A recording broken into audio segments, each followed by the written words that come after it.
I remember one time me and Herman was dating, and he had invited me to a planter party in our neighborhood. This was back in the 50s.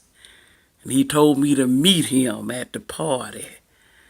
And I got there, he was already there.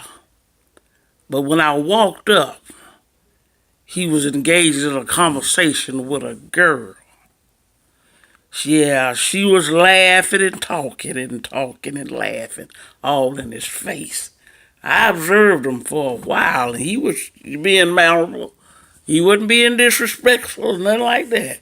But she was all over, and she had known that me and Herman was an item. So I smooth cold walked in there. I went to Herman, started talking, because Herman was my man. See, ladies, what y'all don't understand is when you catch your husband and another woman talking and stuff, you don't go to her, even if it's improper. You don't go to her. She ain't made no promises to you. She don't owe you nothing. You go to your man, and that's what I did.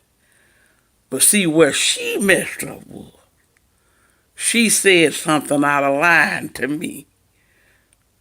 Before I know it, I turned around and I knocked that heifer straight across her esophageal trail, right in her throat. And she started coughing up blood and things. And even in the midst of it, she coughed up 25 cents. And she was screaming and hollering and screaming. But I think she reflected on something because she hollered out. She said, I swallowed this when I was a little girl. Thing about it was, when she swallowed the 25 cents, it was in a quarter form. But when she coughed it up that day, it was 2 dimes and a nickel.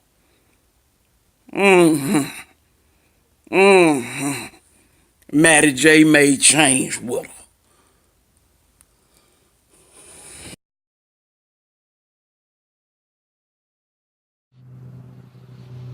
Good evening, everybody.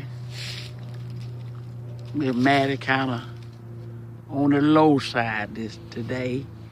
I just lost my cousin, Georgia May. I'm actually at a house now. The body's still in there. They just called us out. Georgia May was doing what she loved best, and that was cooking. Her daughter, Teresa called me, hollering and screaming and hollering. She said her mama was boiling from Winnie's. And while she was boiling, her sleeve caught on fire. Now, she didn't get burnt up entirely from the sleeve. That didn't get her. What got her was she tried to put a fire out with the boiling Winnie water.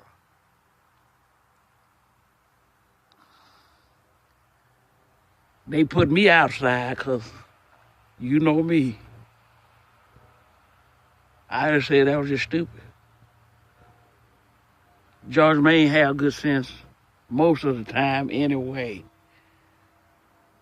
How you gonna put yourself out? You on fire with hot water?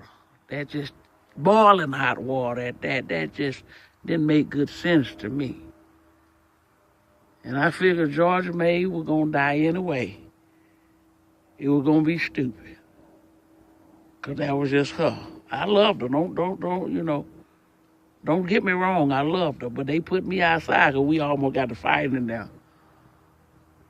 Because I voiced my opinion. That was stupid. I don't care how you look at it.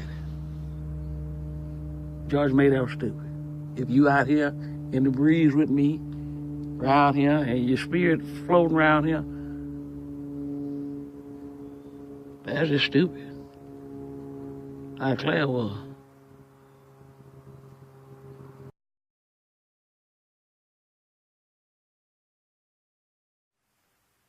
I'm sitting out here waiting out here in the lobby.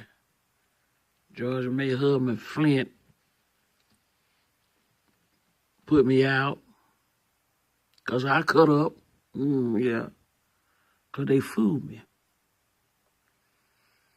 They said it was going to be, I thought that it was going to be a night service. Come to find out, they said it's going to be called a wake. You had to excuse me because I don't put a dead body with the word wake. Because, see, that make me inclined to believe there's a possibility that Georgia May be aroused from her eternal rest. I don't play that. Because if Georgia May do wake up, somebody gonna die tonight. Somebody gonna die. I don't play that. Then Coach Flint mad at me because he put me in charge of the programs. And, of course, you see the program. You see what I put on them, but I just believe in telling the truth. And so he upset with me. I'm sorry. But the repass tonight, one good thing out of this, the repass is going to be catered by Oscar Mayer and them. They felt that there was the least that they could do, considering that it was they brand on Wendy's that Georgia May got killed from. Personally, I just think they trying to avoid a lawsuit, which made good sense. But continue to keep me in your prayers. I'm still hurt by this. Georgia May was my cousin. I loved her. I just hate the way she died. I mean, how you gonna go to heaven and give an account for dying by death of winning water? They just don't make no sense to me. It's embarrassing. If I was to die like that, I'd wake up because I was embarrassed to be dead like that. Georgia May. Oh, stupid. That a clever stupid.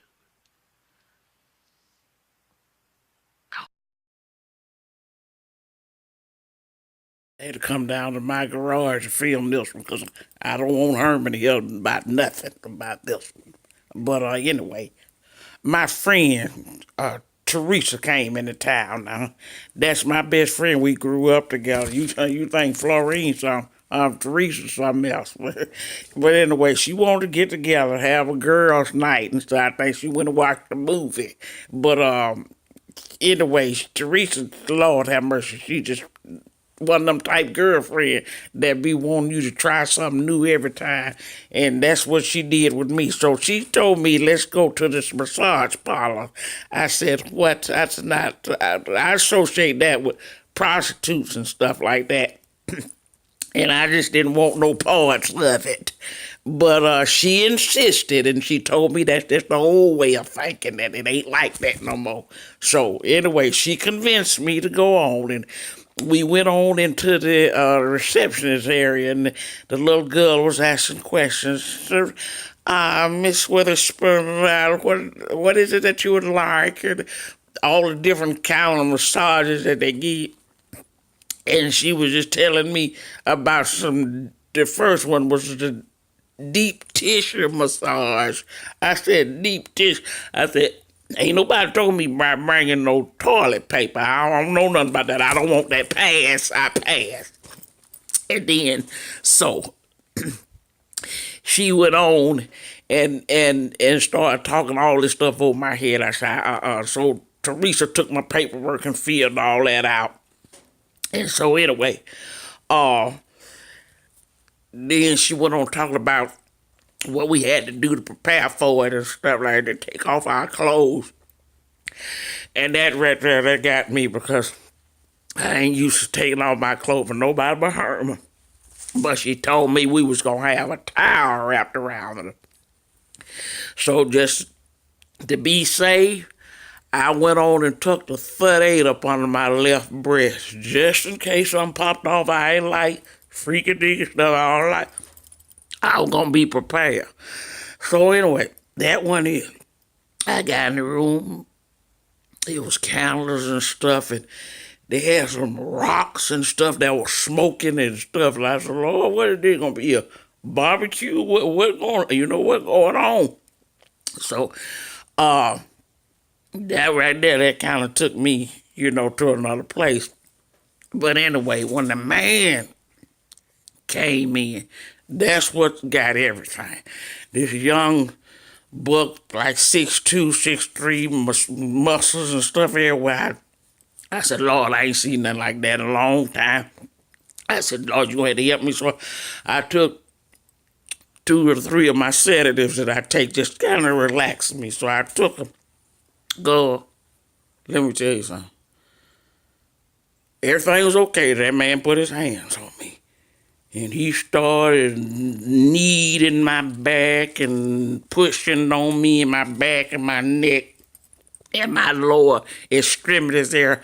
I just couldn't take it. My heart started palpitating. I started sweating and everything. I just kind of lost it and everything. So I pulled out my 38 and I started capping. I shot the flowers. I shot the candles out. I shot the rocks, everything. I just started shooting. They ran and they were hollering. They called 911 on me. Somehow I got out and ducked out in the back alley and I was out there waiting. I waited a few hours. Even Teresa couldn't even find me. It was crazy. But as always, they looking for me. So I need you to get in touch with my white men's attorneys once again. Call them. Don't look shocked. No, you know. Stuff happens all the time. Get them men on the phone. Call them. Tell them come get me. Help me discuss my case. Hurry up before it end up on Fox 6 anyway. Lord have mercy. Oh, Jesus. Lord. Having heart palpitations again. Oh, Jesus. Is I'm on air? Okay. Listen. It is exactly 12:01 in the midnight hour, Monday morning. And I got Petey Boy to film this for proof to show that a whole 24 hours came and gone, and ain't nobody, I mean nobody, on Facebook TV said Happy Mother's Day to Mattie J. See, you think because you don't see me that I don't be on Facebook TV. I be on there. I watch this. And everybody said, Happy Mother's Day, Shaquise. Happy Mother's Day, Karen. Happy Mother's Day, Patty. But you didn't say Happy Mother's Day, Mattie, and you supposed to be my devoted followers. Yeah, if you're supposed to be my friend, the Word of God says, thine who is friendly to Mattie should show friendship to Mattie, and you didn't do that. In fact, the only person that is actually on Facebook TV with me that said Happy Mother's Day was Joe Ron Carson from Sayre, Alabama. He saw me at the gas station. He said, this is Miss Mattie, Sarah. He said it to his wife. Miss Mattie, I know you. Happy Mother's Day. You are a beautiful violet. And me and my family both love you, Miss Mattie. And he even pumped my gas. Now, if he said it to thee, why couldn't you said it to thee?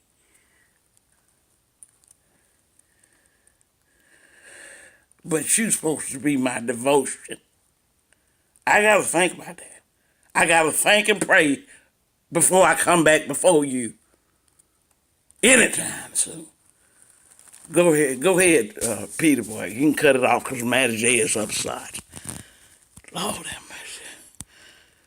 Sweet hour of prayer. Cause Mattie don't care.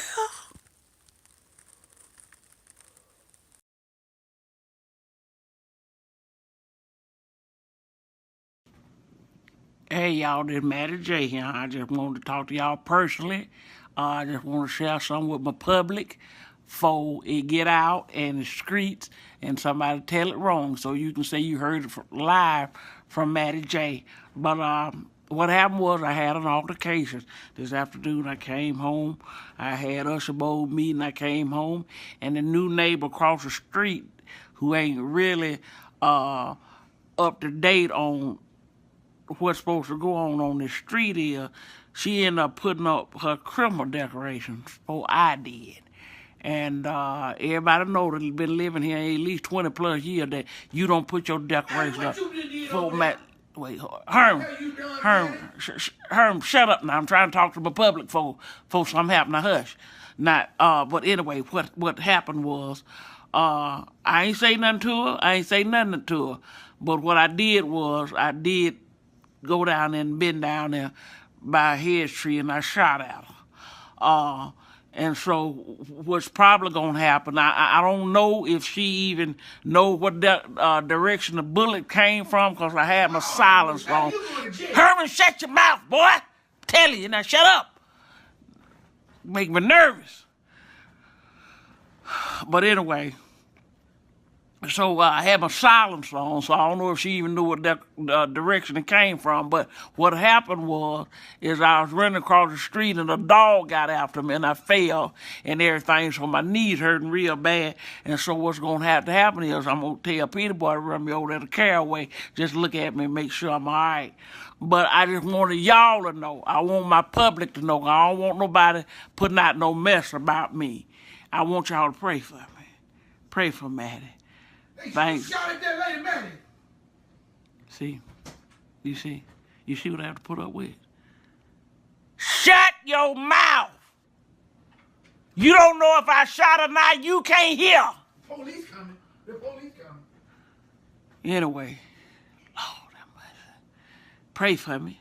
Just pray for me. Keep me in your prayers, because I just know that something probably going to go off on this thing right here.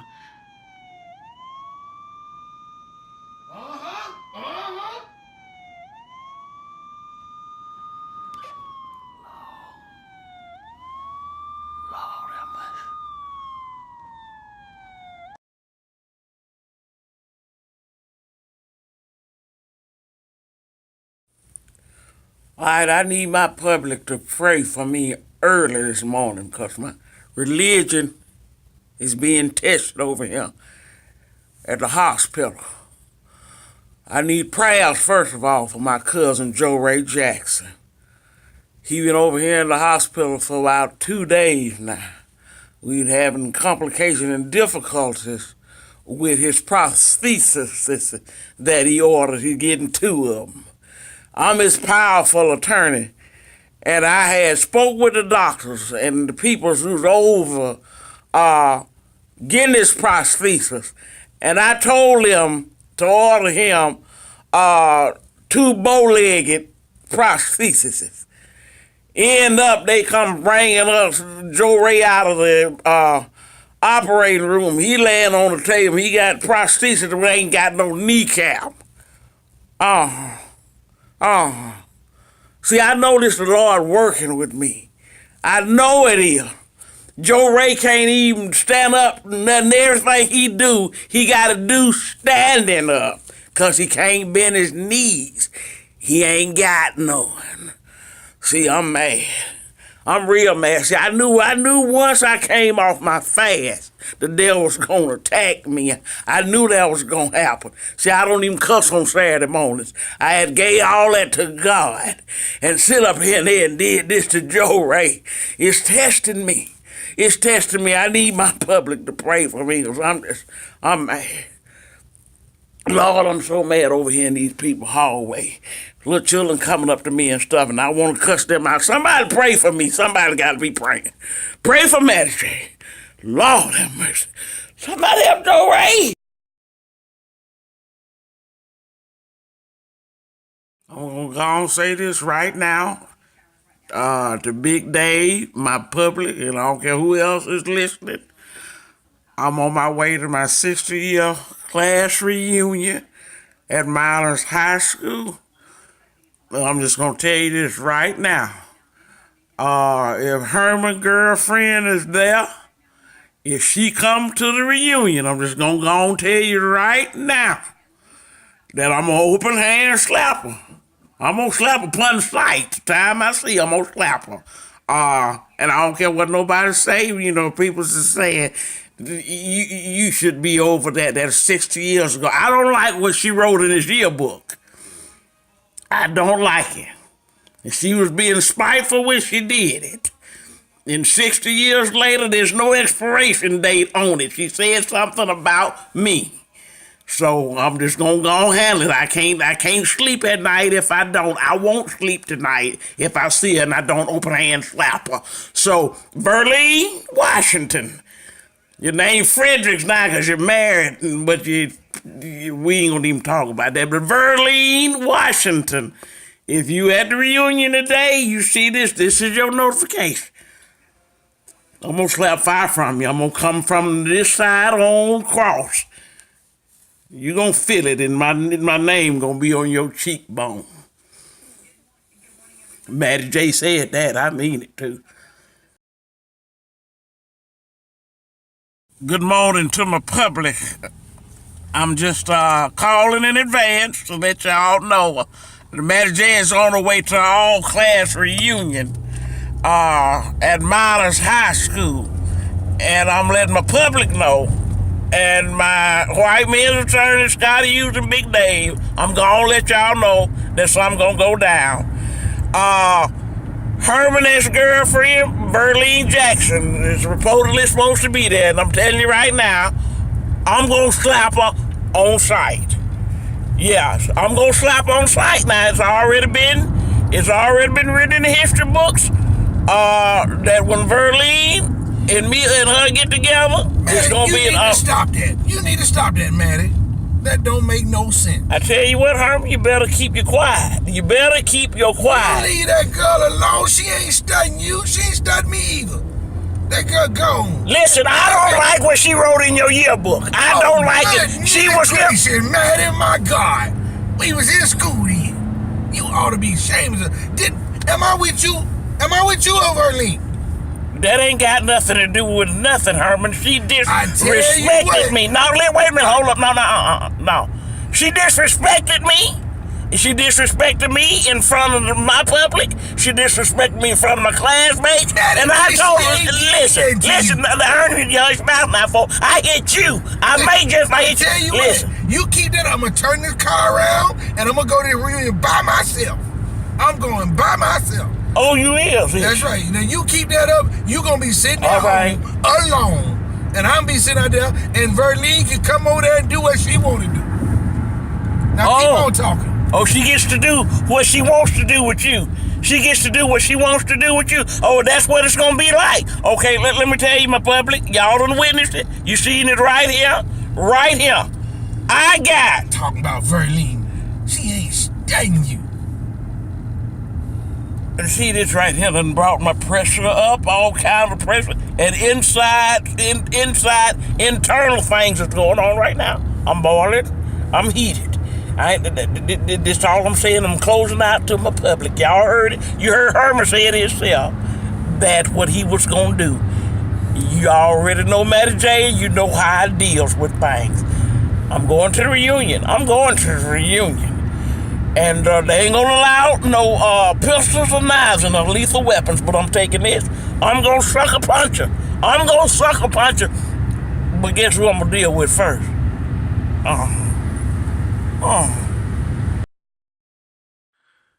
Miss Mattie, I'd like to apologize from this station. We experiencing some technical difficulties on your last video and we had no audio.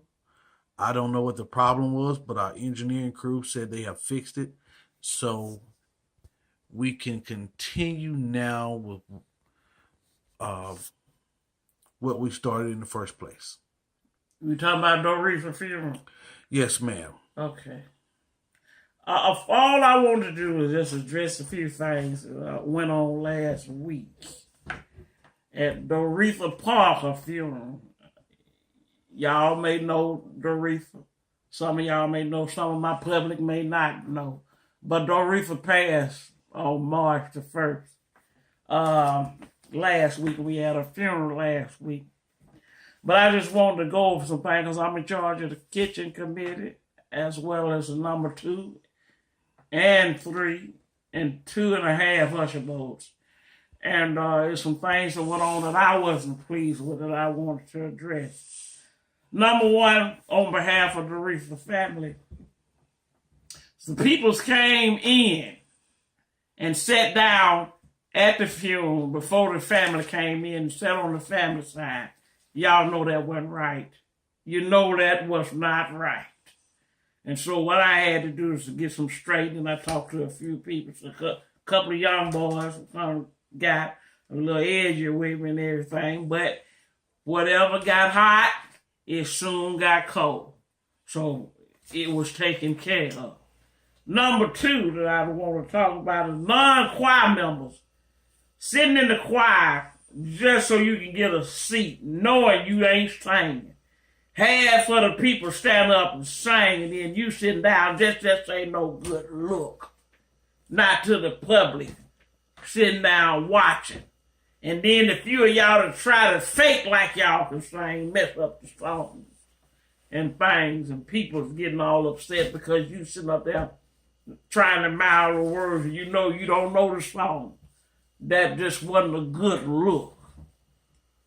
Thirdly, somebody bought a bag of unshelled peanuts down to the church and dropped them off. I guess that was probably they were supposed to be a part of the refreshments or whatever, but that was just foul. And I just wanted to address that. Meet me at the church Friday, 6:30. I won't handle that one-on-one. Whoever did that. Last not least, a few of the peoples, Doretha was loved by a whole lot of people, so therefore the church was crowded. And family ran out of programs. So whoever didn't get a program at the funeral, we made copies. If you want one, give me a call or come to the church Friday night and sign up for that. But here's the copies of the Doretha program that we made. Doretha, this is the last photo that we got of her, how she looked and everything. Doretha had good hair. She was 3 parts Indian. So we was able to capture some of the baby hair on long sides right around now. But anyway, it's the Doretha Parker sunrise, April 18th, 1924, and lights out March 1st, 2017. If you want a copy of the program, make sure you call me or meet me up at the church, and we got several copies for my public. That's all I want to talk about deep. I'm trying to recover. Like I said, it was an altercation at the church and everything, but I'm straight. I walked out. Is that what happened to your finger, Miss Mattie? Yeah, that's what happened to my finger. Yeah. But I walked out.